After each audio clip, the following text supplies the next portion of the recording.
Well, Jerry, obviously after the disappointment last week, 2 training sessions since, how's the mood been in the camp? Yeah, disappointment in result, really encouraging in performance, like it has been our last couple of away performances. You look at Maidstone, you look at the Dartford performance, and then you look at St Albans. Still scratching my head mid part of last week, thinking how did we not win that game? We had we analysed it well on Tuesday night at training, went through the little bits, pulled the bones out of it, but in it we had 20 shots. So tells you how positive we were in that performance. Obviously the goals were disappointment. The first one being the fact that we didn't defend well enough and we were too high. After that, we adjusted really well. 2 freak goals, and what we have seen since is that we should have gone 3-2 up because it's blatantly onside. Cody Cook's goal, really disappointing. Even the referee I've got here today just spoke to me about it. They all talk and they all speak about it. So that's really frustrating. We've been on the bad end of some of these decisions, and that would have changed the game and the complex of the game. So it was positive reinforcement. It has to be at the moment when you've got players that have been on a losing streak like we have. Usually you'll get a real despondent, sort of low on confidence group. They're not that. I've said it in recent weeks. They're really not. They train really well. They're really excited and looking forward to today's game. We've got a game plan going into it because it has to be different.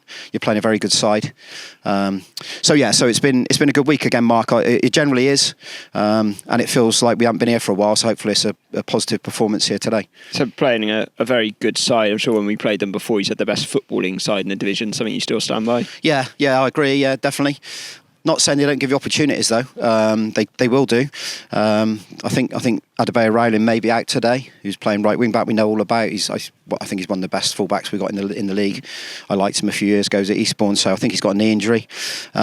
Bingham probably be missing up top as well. He's more long term. But in Polon they've got up there, and they've got a few others. They're a potent strike force as well. And a team, what they've got footballers all over the pitch. I said it before. They got left centre backs, right centre backs that could play centre midfield. They've got wingers that are playing at centre backs at times as well. So, and the goalkeeper now, who just will play out every single time. He would never look to go long. So I think if you allow them to get into a rhythm, then you could be in trouble. When we played them away, both teams had plenty of players missing. I think there was a chance it could have been postponed. Of course, it already was in October. You usually have a stressful Friday. How's it been this time? It's been all right this week. We've only got Alex Fletcher missing.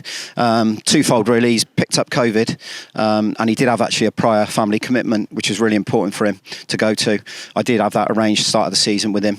Don't generally like to do that, but and then unfortunately he's picked up COVID as well. So Sarah's missing as well, one of our sports therapists through COVID. Other than that, it's a clean bill of health. That was the panic of thinking and looking at the phone constantly, because if there's a little bit in the camp, and you never know how much it might spread. So we're okay. We got a really good group actually here today. It's probably the first time for a long time that we've had what I would call a strong 11 and the subs there to go and choose from. The bench looks really strong today, and that's refreshing. I could easily take off 3 in an attacking sense and put 3 on today, and that's really, really good. Of course, what we have to be first and foremost is solid at the back. We have to make sure we've got a good base. Give ourselves a chance in the game, Mark. What we don't want to do is go a goal behind and a couple behind. We want to try and score first, because I always think if we score first, we're a difficult side to play against. And I want, like an Eastbourne, front foot, out we come. Let's try and get on the front foot and get the crowd going. The crowd have been brilliant generally here, so we're looking forward to playing. And I said to the boys, as long as you give your all, so it's quite a simplistic thing. If you run hard, work hard, and try and do things in the right way, then everyone will be behind you, and whatever the result at the end of it, we'll shake your hands, and then we'll go on to the next one. It's been on the back of a lot of tough results and a lot of tough teams to play against.